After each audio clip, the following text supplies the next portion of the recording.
All right, welcome everyone. Super excited for today's episode of Third Power Life. I am here with my good friend Phil Gerbyshak. He and I have known each other for a long time. I want to. We're doing dueling podcasts, right? So you're getting Third Power Life and You're go. getting the happiness practices, all about how to be happier and reduce or eliminate burnout in your life. Excellent, excellent. Should So be good. I'm super excited. Yeah, excellent. Right, but was it the Burns? Yes, come on, Smithers, let's go. Exactly. But so super excited that we're able to connect today. Me Yeah, I too. know we've known each other since 2016. Hard to believe that it's been that long, Yeah, it does. but so just super excited you're here.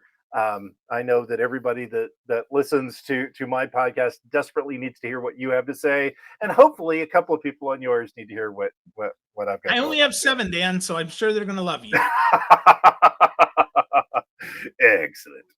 But so I wonder if you could kind of tell me a little bit about you know how you got started with this kind of the happiness this happiness thing, and kind of what's your backstory? Why are you here? Yeah, well, if we really rewind, back when I started blogging, I had a blog called Make It Great, all about make, which is, an active verb, right? You got to make something, great, Mhm. which is a superlative, and then it is whatever it is. Well, let me tell you, when Microsoft bought makeitgreat.com and then Pizza Hut decided that was going to be their theme, that kind of killed any thoughts Oh of no. any sort of SEO. So I went to my name.com, and then in 2010, 2011, I started talking about sales because people wanted help learning how to leverage LinkedIn and Twitter and Facebook and blogs and podcasts and all this stuff Right. to grow their business. So I pivoted into that, really still with a focus on, okay, this is still something you choose and it's got to be as good as you want it to be. So I still did that, right? And I did that up until about a year and a half, 2 years ago, when I said, you know what? I might still do some consulting on the side. I might have a job as sales, but I really believe that making people happier, and by that we make ourselves happier, right? Happiness is an inside job. Yep. So helping people do that and helping people eliminate burnout, well, those are pretty noble causes, if you will. So I said, you know what? I'm going to go all in here. So I pushed it out to Happy AF, and now it's the happiness practices, but the URL is still Happy AF. All right. Yeah. So, yeah. I love that. I went to your site, and you can see it there. Happy AF.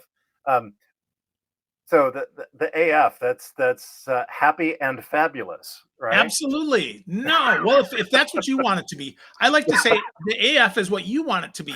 So it could be as blank, could be for sure if that's what you want it to be. It could also be happiness that's your authentic face, meaning how it is for you. Or it could be, as you said, man, all about fabulousness. And that's okay too, because whatever it is that you want it to be, well, you can have it that way. And I really believe that. I think that that's true for everybody. Nobody can make you happy. You can make Right. yourself happy. Yeah.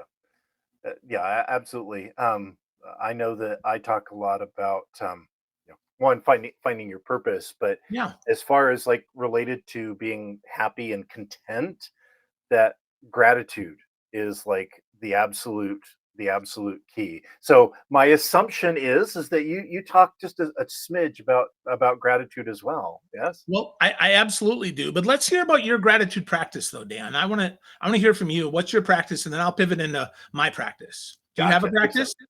I do. I have kind of my morning routine, right? Where I have my journal that I journal in, and all of that. But one of the things that I find, especially on the especially on the days where it's a little bit more challenging. I don't know. I'm sure nobody else has really Never. No challenging days. challenges for anybody here. But I actually combined it with my life balance program because I have my life triad and the life balance triad where it basically breaks life balance into 9 areas, right?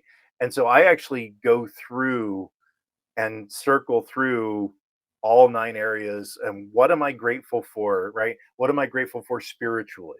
What am I grateful for mentally and physically? What am I grateful for with my family, with my friends, with my ability to help others? You know, how am I grateful for my financial education, for the income producing possibilities I have, and all of the things that I have? What am I grateful for? To run through all nine of those and like try to spend a couple of minutes on each. And ideally, I do this when I'm walking. Like I'll go walk around our the lake that we've got here, and but it's like going through and being thankful for each of my kids and for my wife and for so it's really going deep into that. And let me tell you, it is really really hard to still be not in a good place after doing that. Right, you have to want to be depressed, you have to want to be unhappy after realizing how truly blessed you are in this life. Wow. Wow. So that's pretty intense, man. I like that. That's got to take you what, 30 to 40 minutes each day? Yeah, usually it's about 20 to 30 minutes Okay. I love to do that. I that. love that. Well, mine is simpler. I just think about three things I'm grateful for. Three little things, three big Okay. things, three anything. So today I might say that I'm grateful for my wife's patience with me, right? Because she is very patient and I'm grateful for that. I'm grateful for my three silly dogs because they make me laugh. And I'm grateful that I got to go to the gym today and I got my workout in. So three things, right? And that it's only 10 minutes away. So three little things. Right. Some days I post them to Facebook.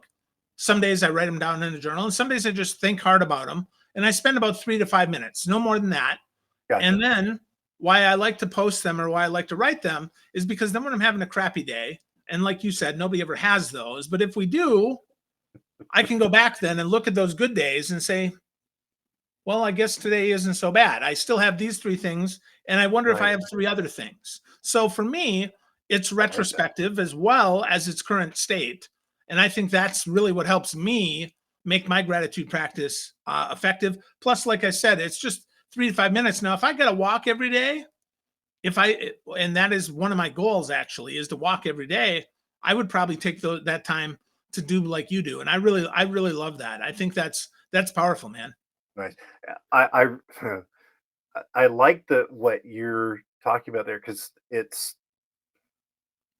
simple, and that's one of the biggest challenges to consistency. And you know and that's the magic, is consistency, is making it easy to do. It's actually why for my journal, I don't know if you're familiar with the bullet journal Yeah, method. for sure. Yep. Right. I switched to that because I used to like think that journaling was like I have to do this long form and here's all of my pages.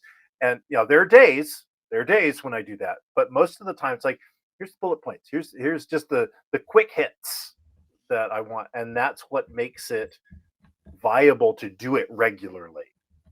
Yeah. And I think that we can both agree that for gratitude, you know it needs to be every day. It needs to be regular. It's like trying to go to the gym all at once on January 1st doesn't work for the whole year, right? It's just, it just doesn't. So you've got to go consistently, even if you do just a little bit. Yeah, I think, yeah, to your point, right? Intensity is not what we're looking for here. We're looking for that consistency. We're looking for every day to do a little bit and three little things that you can take 3 to 5 minutes for. I think is simple. I think that works, right? I mean, I've got my notebook here right next to me every day, right? And I'm writing Mhm. stuff in it, but I also am going to take the time to write down what I'm grateful for. Then I look back and when my notebook is full, and my notebook gets full probably about every 40, 50 days, I can look back and see those things in there. So that's helpful for me. That helps me really stay centered, and it's not too much. And even if I just think about those things, I can then think back, and I'm not always remembering what I had for breakfast yesterday, but some days I do. Right. Some days I remember what I'm grateful for, and that helps me. And one of the things about that is don't hit yourself up if you miss a day. Instead, make sure that you don't miss twice. Make sure you Right. don't miss 2 days in a row, or 3 days in a row, or 4 days in a row. Just say, you know what? This is a practice. That's why I asked about your gratitude practice, not your gratitude perfect, right? It's about a practice. You're doing your Absolutely. best, and that's okay. I mean, even law, right? Lawyers practice law, they don't perfect law, they just do their best. So think of yourself the same way. Agreed. Yeah. I have a little mini thing that, of course, or whatever that I do, but it's the magic of restarts, Oh yeah. and it's it to be successful, you don't have to not fail and to not miss days. It's shortening the time from when you do miss to the time that you restart and start over again with the commitment, right? And so yeah, Love exactly. that, Dan. I think that's great. I'm gonna have to think on that more and how that works for me because I think the magic of shortening the restart I think is a great suggestion. Yeah. 'Cause the reality is that I actually it was one of my ex-wife actually said it to me once, because I tend to like get really down on myself about all the things that I haven't done and all of that. Mm, And she goes, "Dear, the position of perfection and omnipotence is taken." right on. Right on. I'm like, yes, yeah. So we're all fallible. We're all human. So that we're going to mess up. We're going to miss. We're going to make mistakes. And to think otherwise is kind of ridiculous of ourselves if we think about Yeah, and very unrealistic. it. Yeah. So what do you do about comparison, Dan? Do you compare yourself against anybody? Is that a problem for you too, right? The comparison trap? No, I am completely perfect in that respect. Fantastic. All right, next topic. Okay, so Next Dan. topic. Yeah, no. I try very hard to only compare myself against who I used to be. Mm, That is for me. That's the goal, right? Um, I I wish I could say that was always the case, but it's not. I will see people. It's like I started like internet marketing with that person, and they're now making $1 million a year. What's wrong with me? I was with this person in the National Speakers Association, and they're now making like all of that. Why can't I do that? Yeah. So um, the biggest thing is catching yourself when you do find yourself doing it. For me, it's like really, really, right? Yeah. So that's I would say the biggest challenge for us as human beings is to think before we react and before we feel. Whether it's, talking about comparing ourselves or getting angry at our kids or anything. It's that I saw something the other day. It was between stimulus and response is a space, and that space is what makes us human. mm. And so, for me, whenever I find myself comparing myself to someone else, that's I try to like, okay, capture the space, right? Capture that. They have challenges that you know nothing about, right? I can, we see on social media how everybody has this wonderful, perfect life. And the reality is the people, they may be making $1 million. They may be on the hugest stages in the world, but how's their marriage? How's their relationship with their kids? How's their health? Right? We don't know what other thing, and more importantly, what did they go through? What was the work that they put in to get there that you don't see because it was all behind the scenes that I haven't done yet? Right. So Yeah, that's kind of how I. that's interesting, right? Because for me, I just remind myself that it's none of my damn business what they do or who they are, and I kind of shut myself off right there. Like it doesn't really matter. I don't. I try not to compare. I'm not telling you I'm perfect at it, but when I catch myself comparing, I say, you know what? It's none of my business what Dan's doing. Like I can cheer you on, but it's Right. really none of my business. Because to your point, I think we all choose our suffering, right? We all Yeah. choose that. We all say, okay, if I want to run a marathon, that means I have to be willing to run 26.2 miles. Dan, I am not willing to run 26.2 miles. I am happy to run a 5K now and then. That's as Mhm. far as I want to run. Sometimes I might walk a little further than that, but I'm not a good runner. And I don't want to do that. So I choose my suffering is I'm going to be a little fluffy. I'm going to be a little heavier than I want to be. And that's okay because I am not going to choose to run 26.2 miles. Just a different way to look at it, right? It Just is. It and is. I don't I know that like it. I don't know that either way is right or wrong. In fact, I would argue that both are correct. It's what stokes your fire. It's not what stokes mine. Like Right. whatever works for you, and as folks are listening, as they're watching, it's whatever gets you going to redo this, right? I mean, Dan and I are going to share some thoughts that we have, but if you think this is all hooey, well, that's okay. Find out what Yeah. works for you. I mean, do the exact opposite of what we're talking about. It might actually work. It's interesting.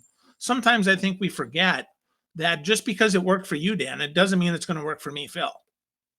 Oh, come on now. I am the paragon of perfection and what all human beings need to be focused on. So, I mean, the way I do it is right. No, Okay, well, not, that's good not at because you all. pointed that Not out at all. before, right? No, and I know you're being cheeky, right? But we really know that nobody has the right path for us, Mhm. but they have a path for us, perhaps, right? They have, systems and process. We're showing off your cool, the way that you do that you're going to repurpose this conversation is super cool. And there's a lot there, right? And if I thought, oh boy, I'm not doing those 46 things like Dan is, I'd Mm. feel like a total loser. Instead, I say, you know what? Dan's doing it his way. I'm going to do it my way. And maybe I can steal a little bit of Dan's because, to steal is the best way of being an artist. Steal some Absolutely. ideas, steal some of the tips, and more importantly, in some cases, steal the process. Steal the process. And then don't worry about the output because your output is going to be your output. And you might have a totally different space than Dan does than I do for different things. Right. Yeah, absolutely. Yeah, and that's we're all unique, um, and we all have our own paths, and that kind of ties in where we don't know what that person's going through that we're trying to compare ourselves to get. It's like you don't know what their path is, and you don't know what challenges they've faced and what maybe challenges they haven't faced that you have. That gives you a superpower. You just need to tap into it. No, that's very true. Very true. Um, no, I know that one of the things that you talk a lot about, and part of the Happy AF movement, is with burnout. Yeah. And as I like to say, I've recently recovered from burnout. My previous job was, we'll just call it challenging, and then leave the rest of that story for an evening over drinks. Deal. Um, but I'm just curious what you have seen as a way to kind of identify when you're in burnout, and some of the tips that you might have for somebody who is like working themselves to death, kind of like I was. Sure. Well, first, how to know if you're in burnout is you first trust your gut. Hmm. Like if your gut says, you know what, Phil, you're probably burnt out. Well, you're probably burnt out. That's the first way. The second way is look at your habits. Are you not doing anything that used to give you joy? So if I love to write, I love to read, I love to learn, I love to walk.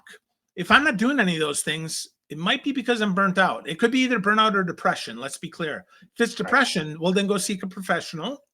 And Yes. I've had Mhm. depression. Me too. I still suffer from that some. I'm still medicated from that, but it's also burnout. It's also burnout, right? So am I overwhelmed? So how do we work through that? Step one, when it comes to that, set some boundaries for yourself.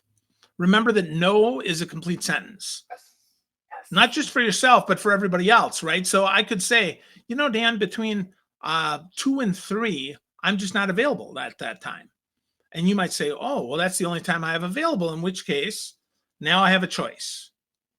I can say, you know what, I'm going to move my unavailable time to 3 to 4. Or I can say, you know what, Dan, that just doesn't work for me. And then you have a choice. And then it's up to you, right? So set some boundaries for me, set some boundaries for others. No is a complete sentence, really important. Second is surround yourself with a good social network. surround yourself with people that care about you and that you care about. So Right. do some what I like to call pebbling. If you pebble people like a penguin does, that means you throw just little rocks, like you and I do sometimes, Dan. It's like, hey, Dan, how you doing? Yep. Hey, Dan, I was thinking about you. Little pebbles, just to let you know that you still matter. And then sometimes throw the big rock. Hey, Dan, let's spend an hour together. Let's record a podcast. There And you that's go. totally cool, right? So with that, that social network is really important because the Surgeon General has found in his research that loneliness, like smoking 15 cigarettes a day. Well, if it's like Really. smoking, yeah, if it's like smoking 15 cigarettes a day, you can only imagine how much that burns you out. So I would ask, if you're in burnout, when is the last time you reached out to someone that you really care about? When is the last time that you really went deep with them and spent some time in their presence and really shared some of the crap that's going on in your life? So that would be number two. And then the third one is really about kind of energy and time management. Energy and time management. So energy management is when am I most productive? When am I most happy? When am I most feeling myself? And when those things are, do the hardest things then. Right. For me, those things happen in the morning. I am most productive, most happy in the morning. So I do my best to schedule my writing for the morning. If I've got to learn something, like I've got a class coming up in 3 weeks that I need to get really deep on. So I didn't do it this morning, so I pushed it to tomorrow morning, not tomorrow afternoon, but tomorrow morning. So I'll spend a couple hours on that tomorrow morning because that's my energy management. And then if we think about productivity, as far as time management goes, I'll give you a couple of tips on that. Number Okay. one is the Pomodoro method. Set a timer for 25. I like to set it for 20. There you go. You got 25. I like to say 20 minutes because I want 5 minutes of prep, 5 minutes of cool down, and 20 minutes of activity. That's my full Gotcha. 30 minutes, right? So I like to do those. I call those a sales sprint. You don't have to sell, but I worked in sales, so I call it Right. that. With that, from there, another time management hack is block your calendar for the most important things. I just said 2 to 3, not a time for me. I can block my calendar so that people can't book that time. Right. That doesn't mean that now and then I can't make an exception, but I told you my boundary. I blocked the time on my calendar. And now to get through to that, you have to have a conversation with me in order to make that happen. And 2 to 3 is not my block time, by the way. That's not what I'm saying. What I'm saying is block some time. In fact, I'll block that time tomorrow, already blocked, so nobody is getting on my calendar so that I can do that deep work. Cal Newport calls that deep work, and I would call that deep work as well. I think the deep work Mhm. is the hard, important work that we think is going to take a long time, but often is not, but it is focused work.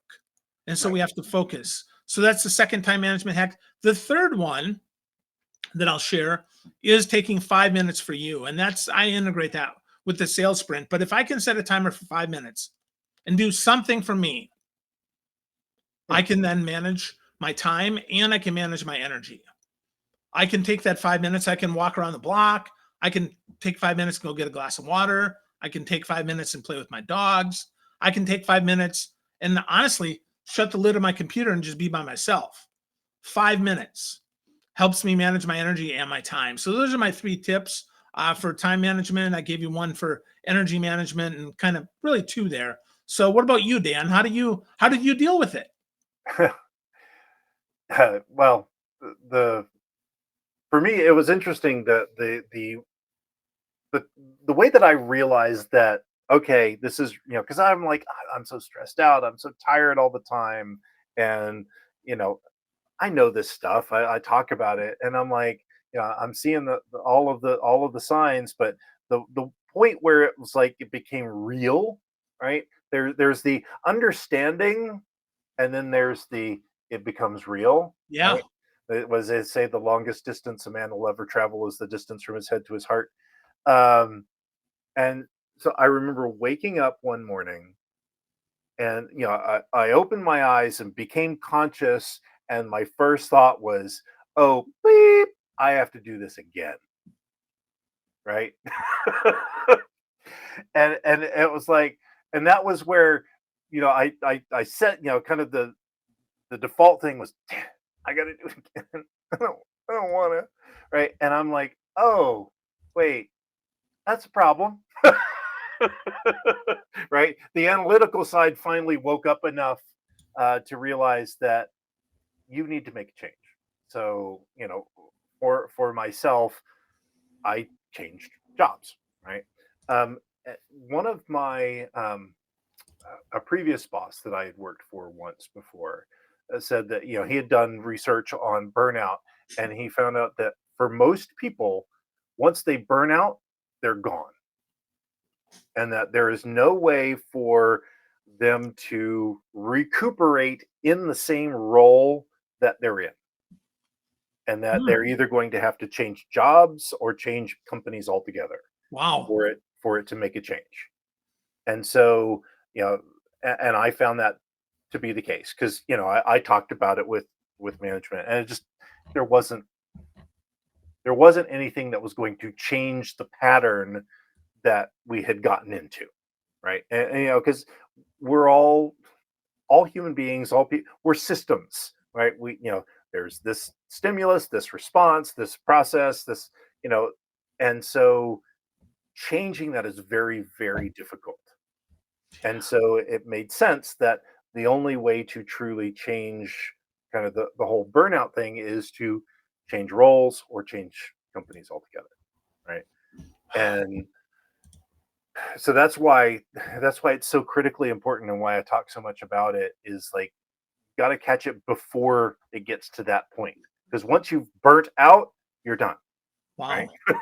Wow. Yeah, no, I think that's right on the money. I hadn't thought about that, but that totally makes sense. Is that you can't recover in a place that's already damaged you, Right. right? It's really hard. So with that, maybe one way to do that might be to take a sabbatical, Hmm. might be to take a month or something and take the time off. I mean, if it's a job that you really did love, talk to your boss, ask Hmm. for a sabbatical, see if that might work, right? I mean, that's an opportunity for you as well. But I don't want folks to think that it's just about time. You have to heal. You have to do Yeah. some things things have to change. Right now, set those boundaries. Correct. Right now is the time to do that. If you're not quite burned out, ask for help. Right, ask for Yes, priorities. absolutely, absolutely. If you're, I always tell people, if you're feeling like there's stress in the corporate world, stress is part of life, right? But there's stress, and then there's stressed, right? Where if you feel like you're overworked, you're not able to, you're already starting to feel like I'm tired even when I wake up, or I'm not like I would finish projects, I would finish these things, and it would be like, okay, next. There was no more the joy of, yeah, all right, I did that. All right, what's next? Right? It wasn't that kind of a feeling. It was okay, that's done. Now what? Right? If you're at that point, that's where like that's a warning sign, right? That's where you start saying, hey, what can we do to fix this? What can that's where you start raising your hand to say, I need help. And it takes a brave person to raise their hand to say that they need help. Does it really though? Because I think our bosses want us to be the best we can be. I think that's their goal for us. And I think we I think it agree. takes a brave person. I think what it really takes is just someone who is secure enough in themselves to say, you know what, hey boss, here's what's going on. Mhm. And if we flip that over and we think about the boss, right, the manager should be checking in regularly with their team, Yes. asking them about that. Because here, to your point, Dan, if I don't talk to you but every 6 months, in 6 months I could have gone from great to burnt out. Yep. So, Absolutely. so we need to make sure that as leaders that we step up and we are brave enough or smart enough Yes. to ask that question and say, so Dan, how are you really? Yep. That's what I for the staff that I have, I meet with them weekly, every week. I'm like, and it's not a project readout. It's a how are you doing, right? That's because I need to know, what's going on at home.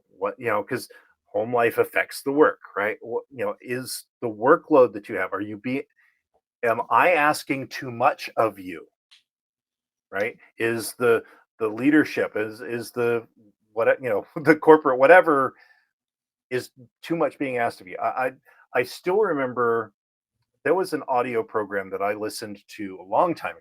It was on audio cassette, so it was a long time ago. And it was David White, who was a British poet, I and know he has him. this Yep. fantastic thing of soul in the workplace, and he uses the poem of Beowulf as a kind of the carrier of this whole conversation, this whole program about having soul, having soul in the workplace. And I mean, it's like 6 audio cassettes, so it's a pretty long thing. But the thing that I remember about it was that um, he said, as human beings, as souls, right, we want this broad experience of life, right? We want the hot and the cold and the boring and the exciting. We want it all, right? We want this broad experience of what it is to be human. And the corporate world, by its very nature, asks this very narrow sliver of who we are as people, right? To be productive, right? And yet, through that narrow straw, they will suck the entire life out of you, right? And I remember hearing that, and I had that same reaction, like, oh, ow, right? And so, for me, I always try as a manager, I was like, I want to try to broaden that as much as possible. I want you to be creative. I want you to have a broader experience of being human as much as you can in a place, in a for-profit place. But that's so much what, for me, what burnout is it's the sucking our life out through this very narrow sliver of what our existence is. Wow. And we need to have, so I have like rules of the team, and one of them is be creative. I want you to have some creativity. I want you to have fun at work. The joke with my team, and many of them see it, they'll laugh, is that I tell them my role here at this company, before projects, before reviews, before anything, my primary job is to make sure that work does not suck. There you Right? go. That's a good leader. That's it. That's the whole point. Because we spend so much of our lives at work. It can't be horrible, right? It can't suck. Well, it can, and we got to make sure that it doesn't. Well, yeah, And exactly. as a leader, I love that you're stepping up and you make that a rule for your team, Dan. That's pretty awesome, because that then goes back to that whole, I'm not going to suck the life out of you through a little straw. Right. I'm not going to pull every bit of your juice through this little itty bitty straw, pull as hard as I can. So that, yeah, that's pretty awesome, man. That's a pretty awesome kind of, both of those metaphors are really powerful, Dan. I like them both. Thanks. So, Dan, in the effort of not sucking, I think we should leave with that point, and let's schedule some more time that we can do this again, and let's go deeper on a couple more topics. What do you think? That sounds fantastic. Awesome. So Dan, where do people find you first?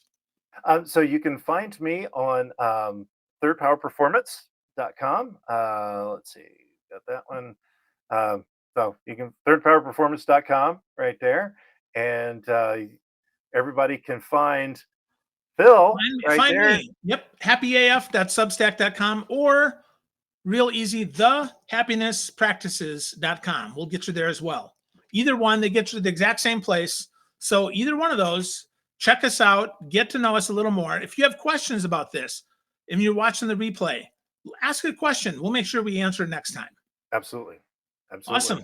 Dan, this was fun, man. I love it. Likewise. We definitely have to do this again. Absolutely, we will. Thank you for listening to the Third Power Life podcast. Before you go, one quick question for you. Where are you on the path of life? Are you just drifting through your life? Are you fully in command, somewhere in between? Well, you can find out where you are now by taking my new Commander Survey. It will tell you where you are on your growth journey and how to move yourself to the next level. You can find the link on the screen or in the show notes. Now, all I want to know now is, where do you stand?